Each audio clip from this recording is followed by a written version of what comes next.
Joe's Surf Shack is a well-known bar that is located in the heart of the Jersey Shore in Belmar, New Jersey. For many people around the area, this is a place that they can call home. Unfortunately, since the pandemic, there's been a drastic change that has happened to this notorious neighborhood bar. Business at Joe's Surf Shack before the pandemic was booming. We were becoming a hot spot in the town of Lake Como, Belmar area. Everyone was making really good money. Staff was making money. Bartenders were really making good money. So was our servers, and of course, the owners were making some good money too. It was great. It was a lot of fun. People really enjoyed our food, our entertainment, our drinks. Everything was really going well.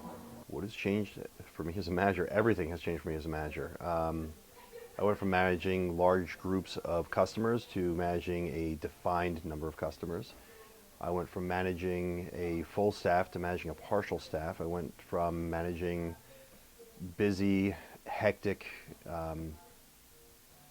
high volume nights to just a controlled stream of revenue. It's a completely different animal. We had to develop our parking lot into a restaurant pretty much, purchasing tables, bars, chairs, lighting, heaters, tents, etc. So we've reinvented our restaurant probably 8 to 10 times since March. So as a regular customer, the immediate benefits of it impacting me coming to Joe's were pretty much positive. So, without coming to the bar directly after work almost every day and hanging out for an hour or two, March, April, all of a sudden I started seeing more money in my bank account, which was nice. But I missed the community. I missed the people. This bar in particular has a great staff.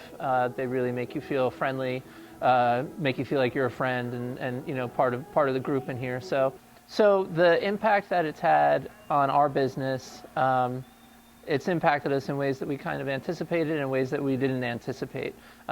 So I'd say the biggest one is volume. We're a company that experienced several consecutive years of double-digit, sometimes triple-digit growth that ended in March when the shutdown began. We're also very heavily on-premise, draft-oriented. So a lot of breweries are about 75% cans, 25 draft. We're kind of like the opposite, so we do more draft than cans. Obviously, that was impacted. Always having to be very, very careful with washing your hands constantly, sanitizing constantly. It's a lot to remember throughout a shift when you're in the weeds and you're busy and you're running around, but we have. And then with the closure of bar seating, I think that myself and most bar customers like to sit at the bar, kind of communicate with the bartender a little bit, talk, gossip, spill your guts a little bit. So that's something that's missing. I think my perception of the restaurant business at this point is it's struggling to survive. It's sort of like being on a ship that sank and you don't know which way to swim towards land. You don't see land anywhere. You're just treading water and waiting for someone to come by and save you. It's a very different industry. It's an industry that needs a lot of help right now. The way this affected the hours I work and the money I make,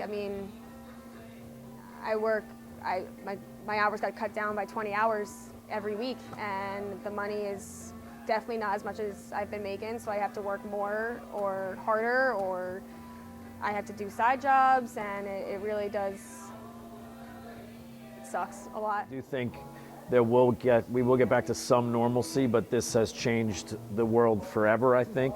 The way large crowds can gather, the way large masses can come together. I think there's still going to be hesitancy from even the average consumer to, even if there is vaccines in place, people are still going to be a little gun shy to go into a busy bar, a packed stadium, a packed concert. I personally will not be, but I know the feeling of some people will. So I think it's going to, at least my lifetime, I'm gonna feel it for the rest of my lifetime. Hopefully my kids will not, but.